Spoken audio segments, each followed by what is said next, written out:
Try Maya Ryan. Typically speaking, when I do Look, anything... and the first Maya Ryan is some lady in her underwear. Great. That's great. It's not me. Right. What is a digital footprint? A digital footprint is the expression used to describe the trail or traces, footprints, that people leave as a result of their online activities and communications. It is the information that an internet user has left behind. Everything your teen does online creates a footprint that can stay there for years to come. It becomes her online reputation. This includes what she does online with computers, tablets, or even smartphones. Something sent on the spur of the moment, a funny picture, an angry post, can resurface years later. And if she isn't careful, this reputation can be harmed. Your teen may think she just sent something to a friend, but that friend can send it to a friend's friend who can send it to his or her friend's friend, and so on. That's how information, good and bad, spreads so fast and furiously over the internet. Your teen's deepest secrets can be shared with thousands of people she has never even met. It is becoming common for companies, employers, and colleges to look at these digital footprints when deciding who to hire or who to let into their colleges. Your teen's ability to get a job or get into college may be affected by the digital footprint. It might be a good time to sit down with your teen and see what the digital footprint and online reputation look like. Here's some activities that can help.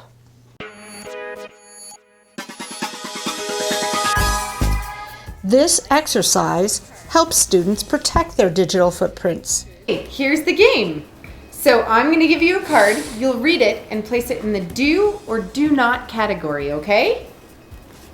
First card. Follow or like the business or college you would like to apply to. Do or Is do that not? like... So when you have a Facebook, you can follow them, or on Twitter you can follow them and it'll tell you about their events and things. Why would... Oh, for events. Huh. Out loud.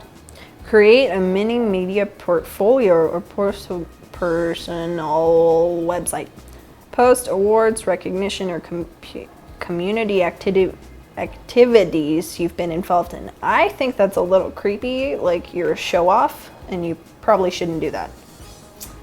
Because your boss will think, oh, that person's show off, we're not going to hire them. Provide a silly email address like toohotforyou@abc.com. Why? Okay. Do not. No. Search for yourself online from time to time. I think that's a little creepy. You probably shouldn't do that. Ask yourself if the pictures you've posted online show the side of you that you want a potential college representative or employer to see. Yeah. Assume that if you delete something, it is gone for good. No. Respond in an ugly way to something that is untrue. What does that mean? Keep going until all the cards are used. Check the parent answer sheet to see if your teen was able to get the do's and don'ts cards in the right stacks.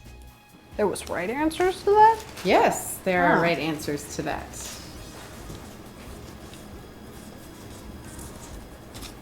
So, do assume whatever you post can be seen by millions. That's right. Follow or like the business or college you would like to apply to. That's right. Create a mini media profile. Oh, that's something you want to do. You want your But potential that's- employers and colleges to see how awesome you are. I think you're weird. They're going to take the one that looks awesome online over the one who's got nothing. Search yourself online from time to time. You should do that because then you know what they're seeing when they search you.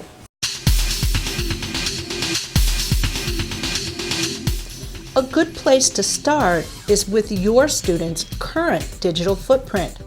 Sit down together and run a search on her name and see what appears.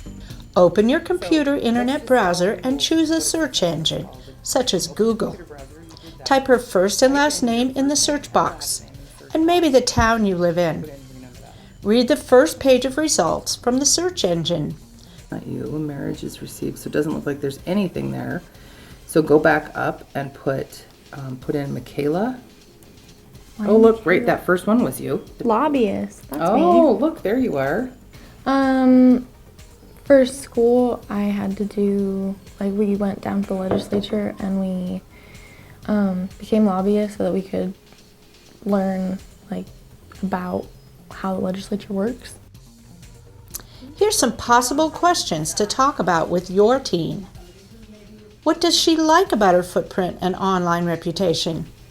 Well, I think that's really positive. If somebody's looking at you for a college entrance, then it shows that you've taken some initiative, that you did a school project. That I think if you manage the updating, if you do the update every month, then it shows that you have some follow through, that you're able to do long-term goal setting and follow through on that.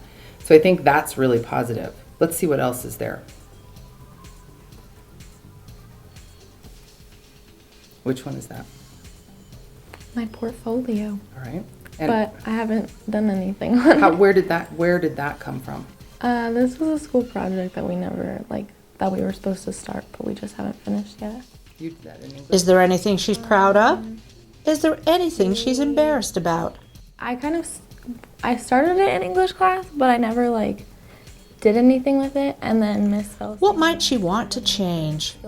What might she do more effectively to represent how she wants to be viewed by others? But it's there. We know it's there. So I don't know that it's negative or positive at this point. It's just there. Mm-hmm. Okay. But it's something you could use if you were looking for a place to put things that you wanted people to know about you as far as your experience. Okay. You have a lot of other stuff on there. Mm-hmm. Okay, so that's Instagram. Mm-hmm. And what do we see on there? So can you click on posts? Do we see Nope. anything? Nope. Can't do anything. Nope. It's private. So that means that if I'm an employer looking at that, I can't see anything. Nope. Oh, CT 2014-15 signature and CT words, first through third place. Are you on that one? You must have popped up on that one. So that's nice. Mm-hmm. Okay. So that would be positive for an employer for sure, right? Business And then ethics there's the- preliminary. Mhm. There we are. There you are right there. And why don't you go to the top and click on images? And let's see what comes up for images. Don't forget to search for photos and images, as they can link to Are any of those websites you? or accounts you've forgotten about. Okay, keep scrolling down. Okay, so essentially what you've checked is your online footprint. How do you feel about that? I feel pretty good about it. Yeah. Are there things that you would want to add to make your footprint more positive for employers or colleges looking? Well, At I you? think that portfolio that I did that I never finished, I think that finishing it might be a good idea. Good. You may want to try this for yourself and see what your digital footprint looks like. Is it what you would like it to be? More specific sites for finding people include zabasearch.com or pipple.com. So maybe the lesson on people being able to find you and your things most easily is that you identify as Michaela Lee Ryan, because almost nobody else's stuff came up that would have been confused with yours. Sit down with your teenager and look at the Managing Your Online Reputation worksheet together. Talk about each step and ask her what she thinks of the advice. So the first thing was search for yourself online. So we did that. Most of us don't know everything that's published about us online. Are you sure everything there is appropriate? So were you surprised by anything that you saw? No, not really. You were pretty familiar and aware that those things were all there. Okay. All right. So then check your privacy settings on social media accounts. How often do you check them? I know you get updates on your phone and stuff. How Yeah. often do you check? I check a lot because I always make sure that I'm private. Is Like, that I don't- important to you? Yeah, Why? because I don't want people I don't know seeing who I am. Okay. What do you put in your personal profile?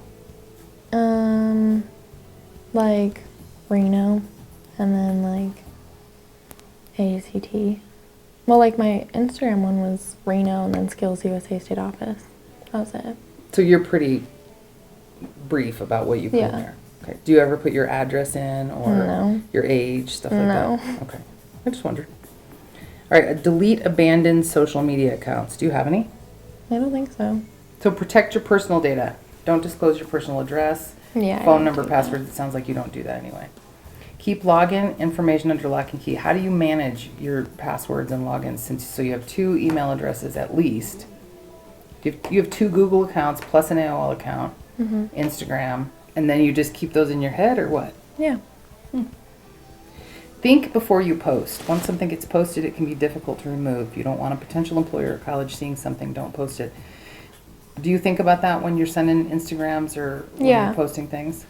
Well, like I go to ACT, so we get told all the time that that happens. So you're hearing that at school. Yeah. Nice.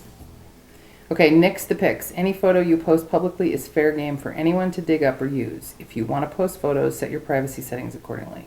You already are aware of that. So once long ago, when we first had this phone thing, right, and whatever came before Facebook. What was it that came before? MySpace? MySpace. There was this thing, right, where girls would take pictures of themselves in the mirror, or they would take inappropriate pictures. I would say they're inappropriate, young girls, and post them without really understanding.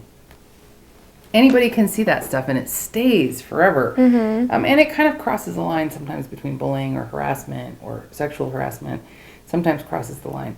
How do you feel about stuff like that? I mean, do you have friends that do that? Do you know people that do that? Not really anymore. I think because that happened, now everybody's like really aware of it, and especially parents are aware of it, and like adults in people's lives. Do you feel like you spend a lot of time on social media? Do you feel like you have a bunch of accounts? It didn't look like it when we did your search that you had I don't a bunch. think so. I think I spend more time on Netflix than I do on social media. I would agree with that. Okay, and we already kind of talked about this, to how to create a positive digital footprint, how to take what's already there and create a more positive perception of yourself. So how will you've got some really good places to start. How will you go about doing that, building up the positive perception of who you are? I think just like finishing that portfolio and stuff and adding my accomplishments and things like that so that it's all like easily found in one place. Which ones do you feel like you do regularly? Well, I think I check my privacy settings a lot. And obviously I think before I post anything. And I know about the nix the pic stuff. I don't know. I think a lot of these are just like common sense. Here are some common sense tips to talk about with your teen. Help him think long term. What he posts today could be there years from now. Teach him to keep personal information private. We recommend not to share addresses, phone numbers, or birth dates online. Make sure he uses privacy settings for his social network pages. Have him think carefully about the nature of his relationships, friends, family, classmates, strangers, and adjust his privacy settings accordingly. Remind her to protect her friend's privacy. Passing along a rumor or identifying someone in a picture, called tagging, affects other people's privacy. Remind him that the golden rule applies online. Treat others on the internet the way you would want to be treated. Whatever negative things she says or does online can come back to haunt her. Well, like all the movies about like the 911 operators who like end up finding murder scenes and stuff like that because of some girl who left her social media site open, or like, what was the movie, Unfriended or something like that? Where it's just like a bunch of teenagers who are all like on Skype and then like they get like watch a murder or something like that. Like pop culture doesn't help parents not be fearful and stuff like that. Being somewhat educated isn't a bad idea. Knowing something about it isn't a hindrance, it's a help sometimes. If you and your teen enjoy these activities, tell their teacher. The teacher may have more ideas to share for learning fun at home. If your student is having a hard time with these activities, you can also talk to the teacher. There may be another tip sheet or other activities to help.